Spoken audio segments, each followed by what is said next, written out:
하나님에 대한 어떤 그런 곡해된 이해가 우리 삶 가운데 뼛속 깊은 데까지 침투했기 때문에 그냥 가만히 있어도 하나님을 오해합니다. 그래서 그 오해를 좀 푸는, 하나님 입장을 좀 변호하는 그런 역할이 설교자의 주요 임무 중에 하나이기도 하죠. 오늘 우리가 그래서 하나님에 대해서 여러 가지 이제 오해를 가지고 있는데, 그 중에 하나가 이 선악과에 관한 말씀입니다. 그러니까 사람들은 하나님께서 인간을 일부러 넘어지게 하시려고 선악과를 주셨다, 이런 식으로 이제 세상이 좀 공격하는 말들을 하죠. 그렇죠? 신에 대한 어떤 반감이 기본적으로 뼛속 깊은 곳까지 서려 있기 때문에, 그래서 그 모든 신을 다루는 소설들이 그렇게 부정적인 겁니다. 거기 나오는 신의 인격들을 보면은 인간 이하죠. 그렇죠? 그러니까 신에 대해서, 인간이라는 존재 외에 인간이 감지할 수 없는 대상에 대해서 상당히 부정적입니다. 그러니까 그것은 하나님을 두려워하고 하나님에 대한 어떤 반감이 표출되는, 어떤 표현되는 하나의 예인 거죠. 어쨌든 간에 그래서 하나님 만약 계시고 너희 하나님이 진짜 계심으로 이 세상이 하나님께서 창조하신 것이 맞고 창조의 기사들이 다 맞다면은 너무 이상하지 않냐. 애초에 선악과를 만들지 않았다 그러면은 넘어질 일도 없었는데 그거 괜히 만들어가지고 사람으로 하여금 그 죄의 유혹을 받게 한 것이 아니냐. 뭐 이런 식으로 이제 우리 이제 이야기를 할 때 뭐 상식적으로 우리 믿는 사람들도 죄인이기 때문에 그런 얘기들에 마음을 뺏길 수밖에 없어요. 그런 것 같네. 그런 생각들을 하게 되는 것 같습니다. 근데 이게 오해라는 겁니다. 결코 그렇지 않다는 겁니다. 여러분, 하나님께서 선악과를 두신 이유는요, 하나님 육체로 계시지 않죠. 우리가 창조주에게 어떤 형태로 존재해야 되는 데를 강요할 수 없습니다. 그렇죠? 우린 피조물이기 때문에. 하나님은 영이십니다. 따로 육체를 두시지 않았기 때문에 육체를 가진 우리가 하나님을 인지할 필요가 있는 거죠. 인식할 필요가 있는 겁니다. 하나님을 우리 느낀다고 얘기하잖아요. 하나님이 보이시질 않으니까 인간으로서는, 육을 가진 인간으로서는 어떤 식으로든 하나님을 감지할 필요가 있었다는 거죠. 그러니까 이 선악과는 그런 하나님을 감지할 수 있는 하나의 식별장치다, 이렇게 봐도 무방합니다. 네. 이 식별장치를 우리는 보편적으로 뭐라고 부르냐면 권위라고 불러요. 권위.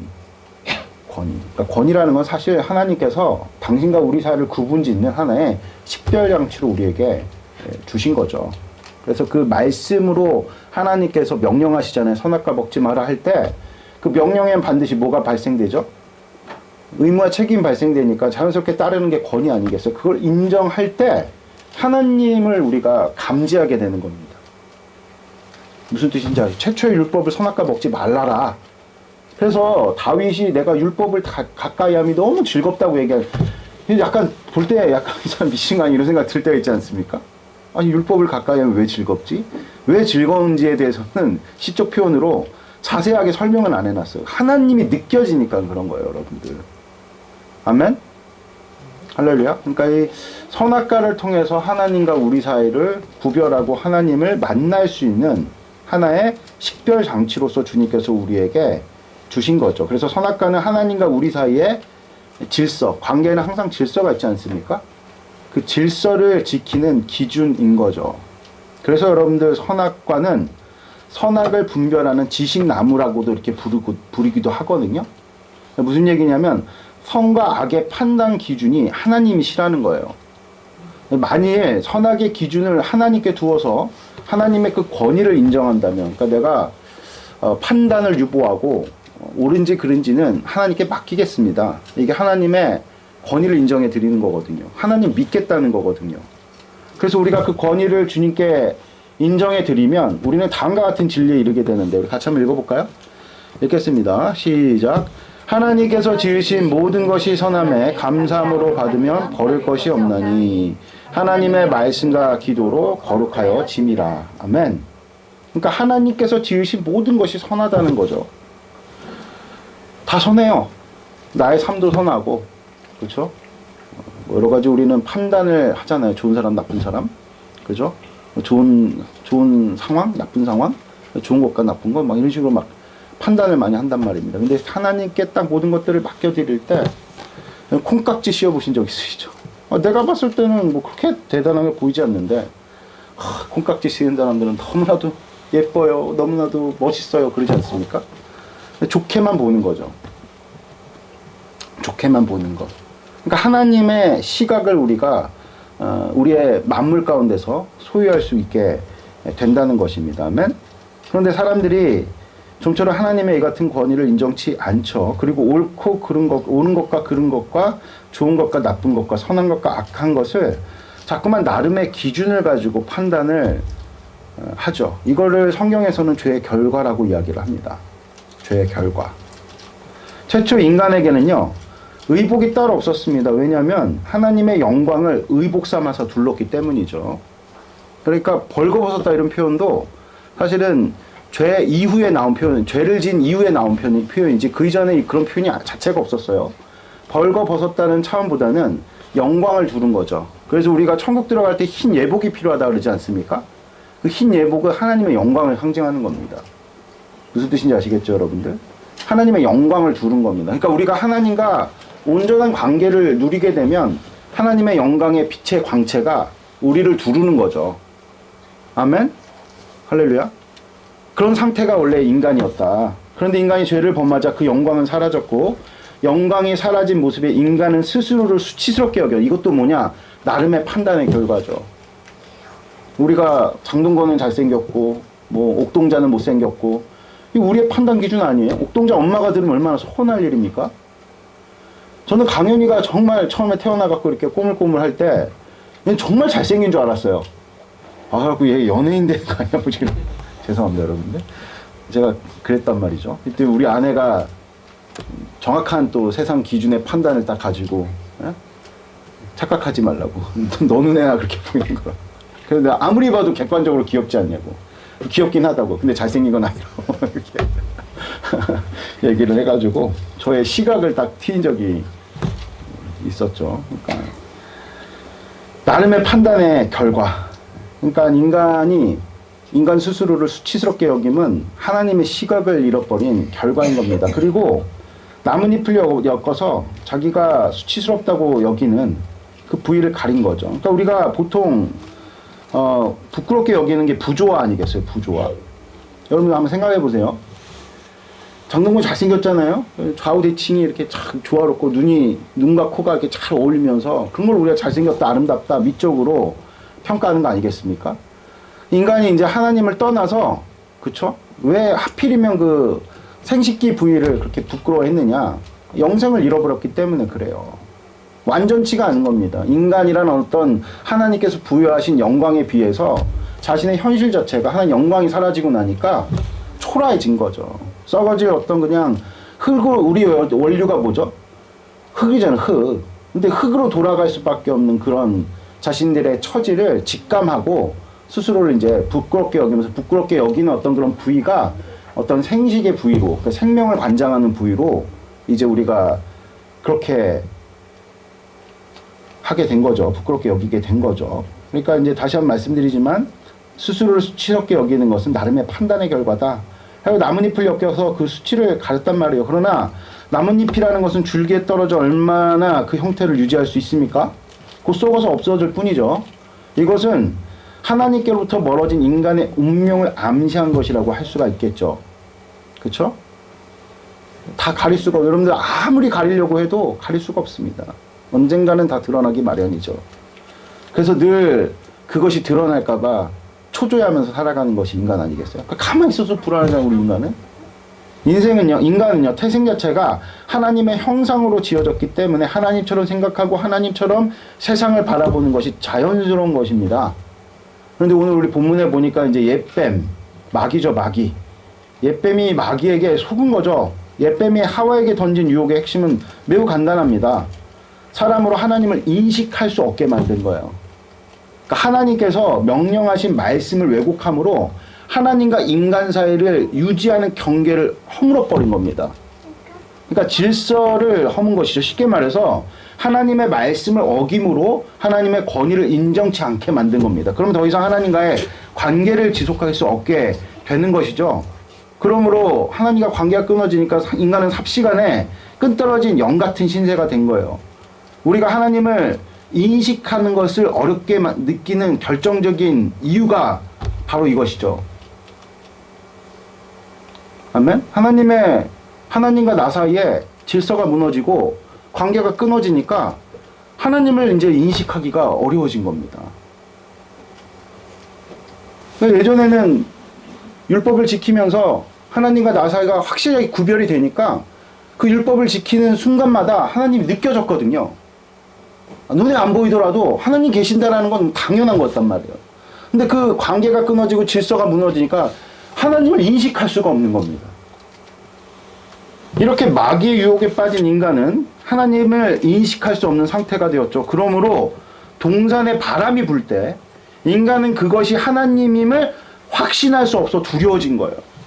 또한 더 이상 하나님의 음성에 대해서 그들은 이전처럼 호의적일 수가 없는 거죠. 하나님이 우리를 환대하신다는 확신이 없는 겁니다. 관계가 끊어졌기 때문에.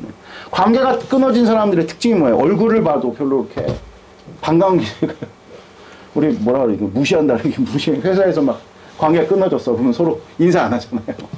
왜 인사 안 합니까? 관계가 끊어졌기 때문에. 인사를 만약에 한다 할지라도 상대방이 나를 그렇게 환대할까라는 확신이 없는 거예요. 이제 그런 상태라는 겁니다. 하나님과의 관계가. 하나님의 긍휼과 자비를 기대할 수가 없게 된 겁니다. 그들에게 하나님은 관계없는, 이제는 인지할 수 없는 미지의 존재가 돼버린 거죠. 그래서 여러분들 어릴 적에 좀 혼자 있는 거 굉장히, 지금 강의도 혼자 있는 거 굉장히 힘들어 하거든요. 여러분들 우리가 흉가 같은 데 가는 거 되게 두려워하잖아요. 예전에 막 젊었을 때 벌칙으로 흉가 들어가기 이런 거 안 해보셨어요? 들어가면은 굉장히 무섭잖아요. 왜 무섭습니까? 수영자매, 왜 무서울 것 같아요? 흉가 같은 데 가면. 그래, 귀신. 제가 이 얘기 지금 해드리려고. 귀신 나올까봐. 이 귀신에게 느끼는 어떤 공포감. 그걸 똑같이 하나님께 느끼게 된 거예요. 귀신이 우리를 해코지 하려고. 그래서 항상 귀신의 스토리를 보면 원한이 있잖아요. 인간 자체를 싫어해. 그 인간만 나타나면 막 해코지 하려고 그래. 그런 것처럼 하나님께 그런 감정을 인간이 느끼게 된 거죠. 하나님께서는 그런 인간에게 그렇게 이제 하나님과의 관계가 끊어져서 지속 유지되면 어떻게 되는 겁니까? 우리가 out of mind, out of sight라 하잖아요. 너무 안 보고 살면요, 기억에서 멀어집니다. 무슨 뜻인지 아세요? 계속 보면은 친밀해지죠. 오늘 대원 형제 왜 안 왔죠? 이분들 요새 일주일에 한 번씩 제가 그 인터넷으로 이렇게 성경 공부하니까 왠지 이렇게 오면은 좀 친밀해. 자주 보면 친밀해지는 거예요, 여러분들. 근데 자주 안 보면 어떻게 멀어지는 겁니다.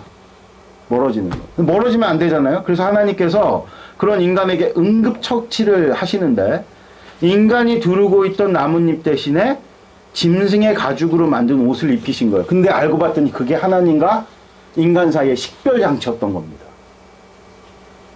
다시금 하나님을 인식할 수 있는 장치를 주님께서 손수 만드셔서 입히신 겁니다. 이 가죽옷은요, 하나님과 인간 사이의 무너진 관계를 다시 수복하겠다는 하나님의 다짐이 서려 있던 겁니다. 그리고 하나님을 온전히 인식하거나 인지할 능력을 잃어버린 인간은요, 에덴에서 강제 추방당해. 왜 그러냐면, 이제 하나님을 인식하려면 뭘 통과해야 됩니까? 죽음을 통과해야 돼요. 누군가 우리의 죄를 대속하지 않으면 하나님을 만날 수가 없어요. 근데 에덴이라는 곳은요, 죽음이 존재하면 안 돼요. 하나님 계신 천국에 죽음이 존재하는데 우리가 갈 필요가 있을까요? 그러니까 쫓겨나야 되는 거예요, 필연적으로. 그러니까 가죽옷을 통해가지고 하나님을 인식하려면 반드시 죽음을 통과해야 되는 그 과정을 수반해야 되기 때문에 에덴에 거할 수가 없는 겁니다. 그래서 쫓겨난 거죠. 그렇다고 주님이 버린 건 아니죠. 쫓겨났어도 에덴 바깥에서 하나님을 어떻게 할 수 있는, 인식할 수 있는 장치를 마련하셨으니 그게 뭐예요? 가죽옷이다. 아멘?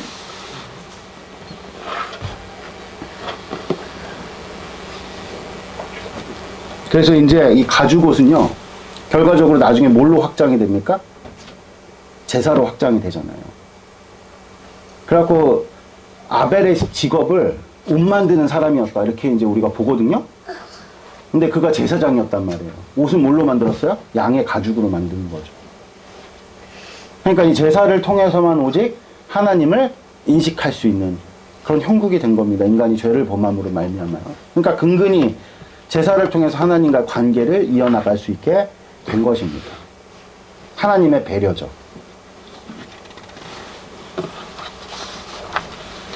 아담으로 시작된 그러나 이 죄는요, 가만히 있지 않아요.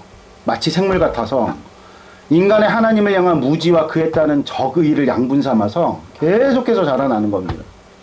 급기야 죄는 하나님이 누구신지를 완전히 잊게 만들었죠. 이것이 죄의 무서움입니다.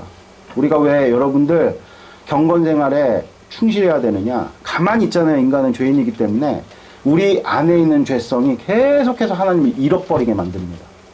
그 내용을 성경은 계속 묘사하고 있어요. 죄는 하나님을 아는 지식을 파괴합니다. 그러므로 하나님은 그의 영을 인간에게서 거두시기에 이른 거죠. 창세기 6장 3절 같이 읽어보겠습니다. 시작. 여호와께서 이르시되 나의 영이 영원히 사람과 함께하지 아니하리니 이는 그들이 육신이 됨이라. 그러나 그들의 나는 120년이 되리라 하시니라. 당시에 땅에는 네피림이 있었고 그 후에도 하나님의 아들들이 사람의 딸들에게로 들어와 자식들을 낳았으니 그들은 용사라 고대의 명성 있는 사람들이었더라. 그러니까 하나님의 영이 떠났다. 이 일의 결정적 계기를 제공한 게 그 다음 주에 4장에 나오는 거예요. 하나님의 아들들. 그러니까 제사를 통해서, 제사가 여러분들 얼마나 번거로운지 아시죠? 그리고 제사를 통해서 우리의 죄를 아까 전에 우리 남호 형제께서 회개한다 뭐 이렇게 할 때 기분이 막 좋았어요. 주님께 죄책감도 들고 그렇잖아요. 그럼 모든 과정들을 수반해서 드리는 게 제사인데, 그렇죠? 제사가 무겁죠. 그러니까 인생 무겁게 살 필요 있느냐? 캐세라세라 가볍게 살자. 이게 우리 어떤 죄된 본능 아니겠어요? 그렇죠?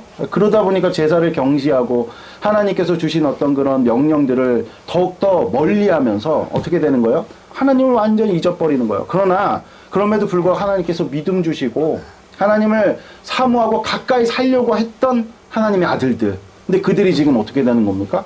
섞여버리는 거예요. 섞여버리는 거. 그렇죠? 그러므로 사람은 하나님을 완전히 어떻게 된 겁니까? 잊어버리게 되는 거죠. 그래서 하나님께서는 더 이상 그들과 함께 계실 수 없게 된 겁니다. 그러니까 이 땅 가운데 크리스천들이 남 크리스천들과 구분이 없다. 구별이 없다. 그러면 진짜 소망이 없는 거예요.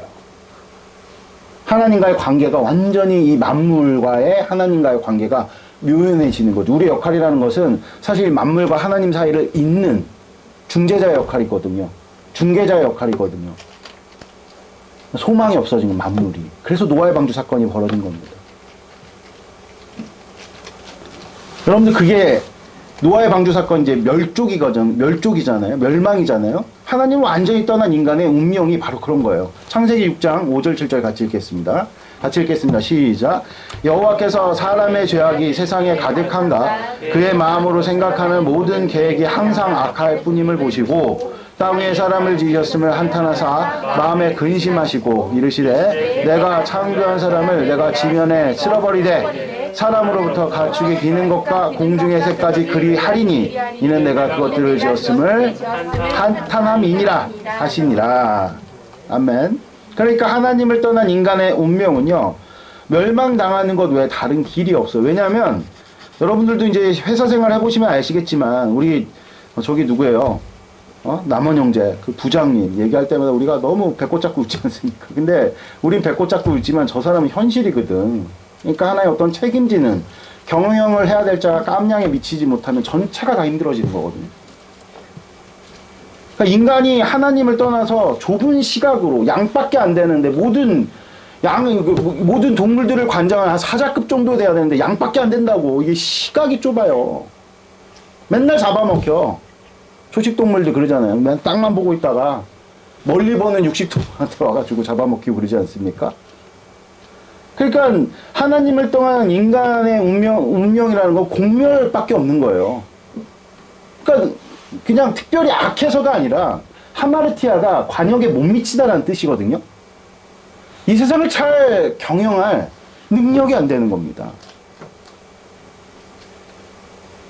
그 죽을 수밖에 없는, 멸망할 수밖에 없는 거죠. 실제 사람은요, 한 번 태어나 죽음을 다 겪죠. 누구도 이 죽음을 면할 수 없습니다. 이게 뭘 의미합니까? 인생의 수가 120밖에 안 되는 거예요. 우리가 인생 이렇게 살아보니까 여러분들 어떠세요? 많은 일을 할 수 있을 거라고 느끼세요? 이명현님 어떠세요? 옛날에 푸른 꿈을 안고 내가 사법고시 내가 붙어갖고 내가 뭔가 하리라 했는데 인생 살아보니까 어떠세요? 저도 그렇거든요. 목회 처음 시작할 때 예전에 그 수영록교회 돌아가신 정필도 목사님 꿈이 온 인류의 구원이었대요. 다 하셨어요? 못 하셨죠. 꿈은 큰데 항상 추구하는 바는 추구하는 가치는 높은데 그에 합당한 능력은 너무나도 조란. 그게 우리네 인생의 한계 아니겠어요? 태양의 반딧불조차 안 되는, 그게 우리의 어떤 그런 한 줌도 안 되는 인생 아니겠습니까? 한계가 아주 명확한 거죠. 그러니까 왜 그렇습니까? 보니까 아담 때 1000년 가까이 살았던 것 같아요.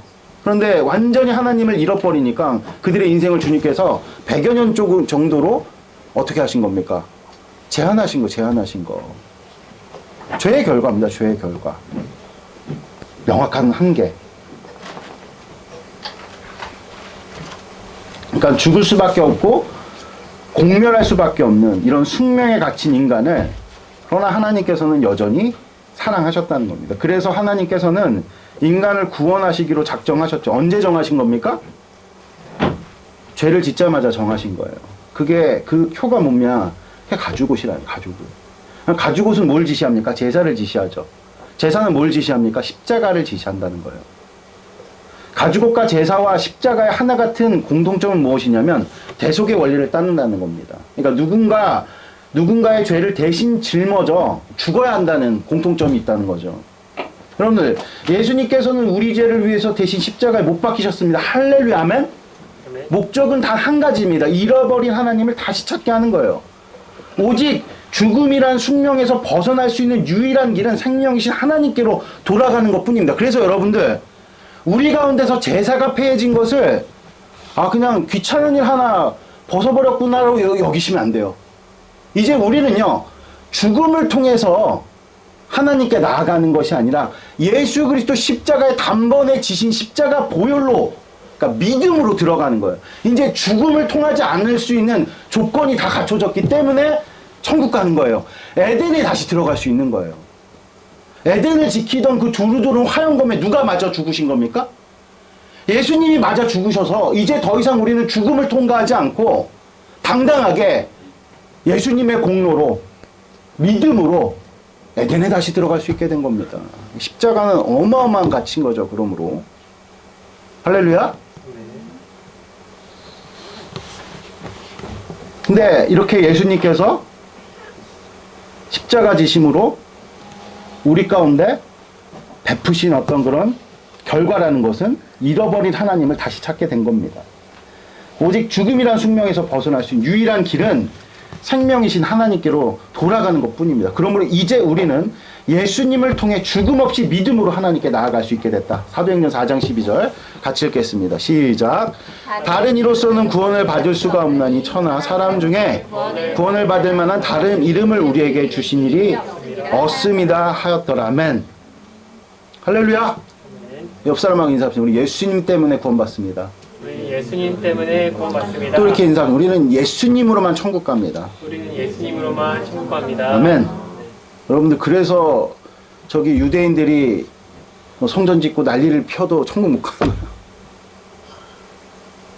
제사로는 절대로 천국 들어갈 수가 없어요. 예수님의 십자가 보혈로 믿음으로만 천국 가는 겁니다. 그게 원래 에덴에서의 회복된 그 죄를 짓기 전에 인간의 원모습이었던 겁니다. 할렐루야. 아멘. 그러면 이제 예수님을 통해서 하나님께로 가는 구체적인 방법, 우리가 이제 천국 가는 건 알겠는데, 그럼 이 땅에서 우리가 하나님을 기억하고 다시 하나님께로 나아가는 그런 어떤 구체적 방법이 뭐냐? 그게 여러분들 교회죠. 교회. 에베소서 1장 오래간만에 읽어봅시다. 22절 23절 같이 읽겠습니다. 또 만물을 그의 발 아래 복종하게 하시고 그를 만물 위에 교회의 머리로 삼으셨느니라. 교회는 그의 몸이니 만물 안에서 만물을 충만하게 하시는 이의 충만합니다. 그럼 때때로 교회는요, 교회를 이루는 성도들에게 율법을 제시해요. 법은 언제나 권위를 바탕으로 공포되는 것입니다. 거기에는 마땅히 그 법을 지켜야 하는 의무와 책임이 발생하게 됩니다. 그러나 이 같은 율법은 하나님께서 우리 위에 군림하시려는 의도로 우리에게 세우신 게 아니잖아요. 앞서 밝혔듯이 율법이라는 것은 즉 하나님의 우리를 향한 명령은 하나님과 우리 사이를 식별하는 장치라는 거예요. 그래가지고 지도자들에게 따르는 팔로우들의 마음을 상하지 말라고 얘기한 거 아니겠어요? 율법주의의 무서운 점이 무엇이냐면 율법주의에서 주장하는 율법은 군림을 위한 율법이에요. 그러나 하나님께서 우리 가운데 은혜로 역사하시는 가운데 우리에게 요구되어지는 율법은 하나님과 우리 사이를 구별하는 겁니다.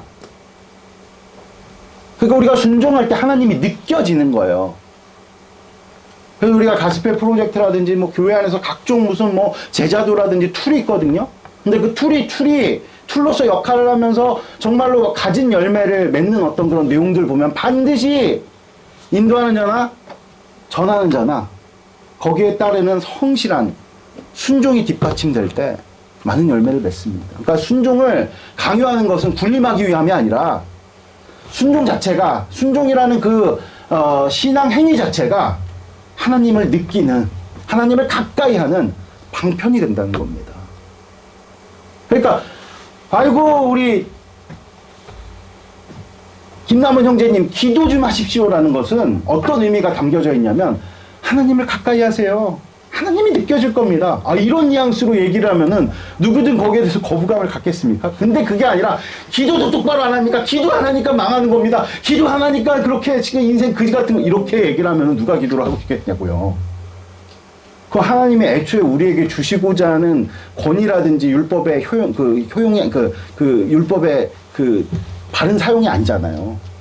구별하려고 하나님이 누구신지를 나와 하나님 사이에 식별하려고 주신 건데 때때로 우리 교회 안에 그런 어떤 율법주의적인 어떤 경향성을 가지고 하나님이 주신 율법의 의도를 왜곡하는 경우들이 왕왕 있어요. 하나님 가까이 하십시오 하면 그 안에 참 놀랍고도 복된 은혜가 우리 삶 가운데 기름 부음으로 흘러넘치게 될 줄 믿습니다.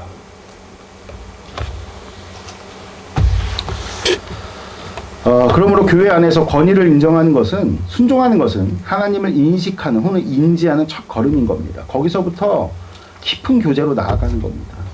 그러면 우리는 이제 죄를 정의할 수 있죠. 죄란 단순히 악한 생각이나 행위가 아니라 죄는 하나님과의 연결이 끊어진 상태인 겁니다. 그럼 우리는 헷갈리지 말아야 돼요. 어둠이 죄가 아니에요. 제가 이번에 창세기를 공부하면서 정말 깜짝 놀랐던 게 뭐냐면 어둠이 죄인 줄 알았어요. 혼돈도 죄가 아닙니다. 혼돈이 죄인 줄 알았어요. 공허가 죄인 줄 알았어요. 아니라는 거예요. 그것은 오히려 하나님께로 나아가는, 창조로 나아가기 위한 과정이었다. 우리 요한복음 1장 9장 1절에 3절 같이 읽겠습니다. 시작. 예수께서 길을 가실 때 날 때부터 맹인된 사람을 보신지라. 제자들이 물어 이르되 라비오, 이 사람이 맹인으로 낳은 것이 누구의 죄로 인함이니까? 자기니까 그의 부모니까? 예수께서 대답하시되 이 사람이나 그 부모의 죄로 인한 것이 아니라 그에게서 하나님의 하시는 일을 나타내고자 하심이라.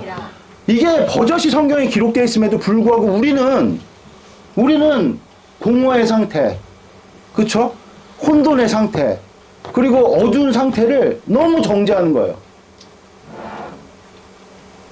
창조로 나아가기 위한 목마름일진데 그걸 가지고 교회 오면은 막 저 사람은 병에 걸렸대, 저 사람은 뭐가 있대 뭐 이런 걸 가지고 판단하는 그런 어리석음 우리가 얼마나 많이 범합니까? 우리 크리스찬들은요 모든 것들을 가능성으로 봐야 되는 겁니다. 아멘? 그래서 처참한 환경 속에 놓여있는 자일지라도 그걸 가지고 야 너가 인생을 거지같이 살았으니까 이렇게 됐지 라는 색안경으로 그 사람을 바라보는 것이 아니라 어떤 식으로든 가능성을 생각할 수밖에 없는 게 하나님의 시각이고 그 시각을 가진 성도다. 교회는 그런 곳이어야 한다. 그게 진리입니다. 아멘. 할렐루야. 네. 진짜 죄는요 하나님을 부인하는 거예요. 같이 읽어볼까요? 시편 14편 1절 같이 읽겠습니다. 어리석은 자는 그의 마음에 이르기를 하나님이 없다 하는도다. 그들이 부패하여고 그 행실이 가증하니 선을 행하는 자가 없도다. 여기서 어리석은 자는 히브리어 중에 가장 뭐랄까요? 인격을 폄하하는 그런 표현인 겁니다. 어리석다, 아주 바보 같다는 겁니다. 뭐가요? 하나님이 없다고 하는 것이. 그게 무엇으로 파생됩니까? 부패함과 가증함과 선을 행하지 않는 것으로 파생된다. 이걸 여러분들이 분명하게 오늘 마음 가운데 새기시는 복된 은총이 있기를 바랍니다. 아멘. 그러므로 우리의 문제는 지식이 적어서도 아니고 성품이 모자라서도 아니고 재산이 없는 것도 병든 것도 혹은 능력과 힘이 현저히 부족한 것도 문제가 아니라는 거예요. 우리가 그렇게 또 바라봐야 된다는 거예요. 특별히 우리 자녀들 이렇게 머리가 안 좋니? 공부를 왜 이렇게 안 하니? 왜 이렇게 성실치 못하니? 물론 그런 요소들이 자녀들이 없지 않죠. 있겠죠. 그러니까 좋은 어떤 기준을 제시해야 될 의무가 부모에게는 있으나 근본적으로 가능성으로 봐야 된다는 거예요. 그래서 이번에 제가 금요 차례 때 우리 소영자매 오셔서 기도 제목을 딱 내놓으셨는데 우리 그 서연이 어떤 성향을 딱 말씀을 하셨다. 아주 독특한 성향이더구만요. 예? 근데 그 기도 제목의 내용이 뭐였냐면 그 성향에 맞는 진로를 주님께서 찾아주셨다. 이게 진짜 박수 칠 만한 그런 여러분들. 예? 이게 지금 교육이 시스템과 제도로 만들고 싶어 하지만 닿을 수 없는 아주 이상적인, 하나님은 하실 수 있죠. 각양각색이 다 다른 사람들인데 어떤 하나의 어떤 기준과 틀을 가지고 재단할 수 있겠습니까? 다 소중한데? 그렇지 않아요? 근데 우리가 자칫 세상에 너무 기울고 하나님께로부터 멀어져서 죄된 상태가 되면은 그런 세상의 툴로 자꾸만 나 자신도 재단하고 우리 자녀들도 재단하고 다른 사람들도 재단하면서 거기서부터 모든 불행의 일들이 시작된다는 겁니다. 할렐루야. 아멘. 네. 이제 말씀의 결론을 맺겠습니다. 진짜 문제는 하나님을 모른다는 것입니다. 그러므로 우리는 하나님을 알아야 됩니다. 그것이 우리가 생명을 다시 누리고 죽음을 이길 수 있는 유일한 방편인 거죠. 그 길을 걷기 위해 우리는 예수님 배우는 거예요. 예수님 깨닫고 그분에 관해 배울 때 우리는 다시 하나님께로 나아가게 되는 거예요. 아멘? 다시 하나님과 관계를 맺게 되는 거예요. 거기서 우리는 회복을 누리게 됩니다. 병든 자가 낫기도 하고 마음이 상한 자가 평안을 얻기도 합니다. 무엇보다 죽음에 대한 공포를 이겨 영원한 생명에 대한 기대와 소망을 우리 기저에 깔아두고 인생 살 수가 있는 거예요. 가스펠 프로젝트 열심히 하세요. 하보다 보니까 그게 정말 진지하고 좀 좋고, 그리고 이번에 제가 이 남은 형제는 뭐 느끼실지 모르겠는데 남은 형제가 그래도 한 주에 한 번씩 40분씩 우리 같이 이걸 미리 준비를 하거든요. 약간 이 기도의 어떤 그런 어떤 내용들이 좀 많이 달라진 것 같지 않습니까? 뭔가 말하는 게 좀 약간 신학적이지 않아요? 나만 느끼는구나. 그런 진짜 그래요. 진짜 오늘 한번 여러분들 이따가 방송 한번 제대로 다시 들어보고 뭔가 기도 제목이 상당히 신학적으로 정교해졌어. 그래서 어쨌든 그렇다는 거. 그래서 어쨌든 우리가 예수님을 아는 것이 여러분들 그냥 단지 죽어서 천국 티켓의 의미만 있는 것이 아니라 완성된 하나님과의 관계를 지향하는 이 땅 가운데 우리의 삶을 조립해 나가는 그런 놀랍고도 복된 은혜란 사실을 깨닫고 예수님을 충분히 배워나가시는 저 여러분들 되시기를 축복드립니다. 아멘. 기도하겠습니다. 하나님 감사합니다. 오늘 선포된 말씀 우리 가운데 이루어 주셔서 죄에 대한 오해와 아버지 또 하나님께서 우리 가운데 정말 얼마나 관계하고 싶으시고 얼마나 친밀하게 우리를 두고 싶어 하시는 하나님의 그 심정을 밝히 깨달아 아버지 정말 당신의 백성들이 이제는 아버지 정말 방황하지 않고 그와처럼 나름의 판단으로 인생 무겁게 사는 것이 아니라 모든 것이 다 선하고 모든 것이 다 거룩하니라 하나님이 주시고 만드신 것은 다 거룩하고 소중하다. 아버지 그런 시각을 가지고 우리 인생을 살아갈 수 있도록 주여 우리로 하나님을 아는 지식 그 예수님 교회로 사는 것에 더욱더 깊이와 넓이를 더하시는 은총을 더해 주시옵소서. 이 말씀 우리 삶 가운데 이루어 주시옵소서. 감사합니다. 부활의 주님 되신 예수님의 이름으로 기도드렸습니다. 아멘.